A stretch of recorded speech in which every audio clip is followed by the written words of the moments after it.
छत्तीसगढ़ में तीसरे चरण में 7 सीटों पर वोटिंग होनी है। इसके लिए आज प्रचार थम जाएगा, लेकिन इससे पहले बीजेपी ने कैंपेन में अपनी पूरी ताकत झोंक दी है।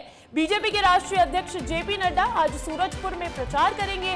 वो बीजेपी के उम्मीदवार चिंतामणि महाराज के लिए वोट मांगेंगे, तो वहीं रेल मंत्री अश्विनी वैष्णव भी रायपुर में पार्टी के उम्मीदवार बृजमोहन अग्रवाल के समर्थन में रोड शो करने वाले हैं। तो आज बीजेपी के दिग्गजों का छत्तीसगढ़ दौरा है। आज छत्तीसगढ़ मिशन पर है। छत्तीसगढ़ में तीसरे चरण का मतदान 7 मई को होना है, 7 सीटों पर होना है। इसके लिए आज प्रचार प्रसार की प्रक्रिया थम जाएगी, लेकिन इससे पहले बीजेपी ने कैंपेन में अपनी पूरी ताकत झोंक दी है। बीजेपी के राष्ट्रीय अध्यक्ष जेपी नड्डा आज अपने छत्तीसगढ़ दौरे पर है, जहां वो सूरजपुर में प्रचार प्रसार करते नजर आएंगे। वो बीजेपी के उम्मीदवार चिंतामणि महाराज के लिए वोट मांगेंगे, तो वहीं रेल मंत्री अश्विनी वैष्णव भी रायपुर पहुंचेंगे और पार्टी के उम्मीदवार बृजमोहन अग्रवाल के समर्थन में रोड शो करेंगे। और अब इस खबर पर अधिक जानकारी के साथ जुड़ गए हैं मेरे सहयोगी खोमन साहू। खोमन, आज बीजेपी की तरफ से प्रचार वाला संडे है। बीजेपी के दिग्गज नेता राष्ट्रीय अध्यक्ष जेपी नड्डा और रेल मंत्री अश्विनी वैष्णव मिशन छत्तीसगढ़ पर है। क्या कार्यक्रम रहने वाला है उनका?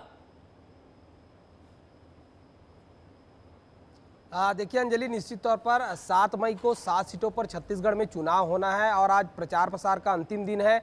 ऐसे में भारतीय जनता पार्टी के तमाम जो दिग्गज है वो छत्तीसगढ़ पहुंचने वाले हैं। चाहे जेपी नड्डा की बात करूं या अश्विनी वैष्णव की बात करूं, बीजेपी के जो राष्ट्रीय अध्यक्ष है जेपी नड्डा वो सूरजपुर में जनसभा को संबोधित करते हुए नजर आने वाले हैं, क्योंकि वहां से भारतीय जनता पार्टी ने चिंतामणि महाराज को टिकट दिया, उनके पक्ष में माहौल बनाते हुए नजर आएंगे।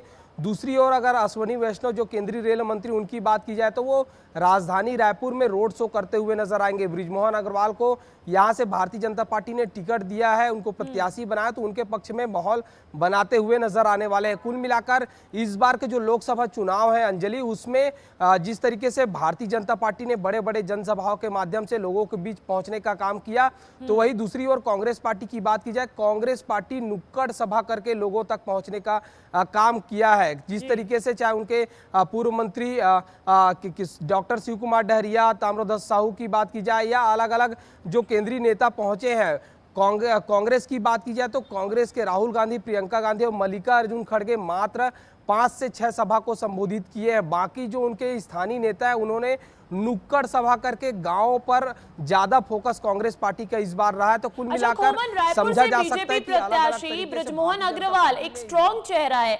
लेकिन मैं बात कर लूं चिंतामणि महाराज की, तो हमने देखा है कि बीजेपी का खास फोकस रहा है सरगुजा संभाग पर। तो ऐसा समीकरण, सियासी समीकरण क्या कहते हैं?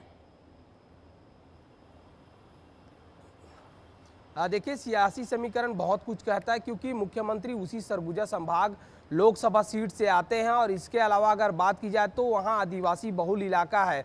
ऐसे में आदिवासियों को साधने के लिए सीएम विष्णुदेव साय लगातार वहां सभा की है। कम से कम 5 से 7 सभा सरगुजा संभाग में सीएम विष्णुदेव साय ने अब तक कर चुके हैं। इसके अलावा अगर बात की जाए तो प्रधानमंत्री मोदी की भी सभा अंबिकापुर में हो चुकी है अंजलि। इसके अलावा अगर बात की जाए तो आज जेपी नड्डा जा रहे हैं। तो कुल मिलाकर भारतीय जनता पार्टी एक एक सीट को जीतने के लिए एड़ी चोटी का जोर लगा रही थी और यही कारण है कि तमाम उनके दिग्गज नेता एक एक सीट पर जो है जाकर प्रचार प्रसार करते हुए नजर आए। एक एक सीट पर भारतीय जनता पार्टी का फोकस नजर आया इन चुनाव के दौरान। बहुत बहुत शुक्रिया तमाम जानकारी के लिए।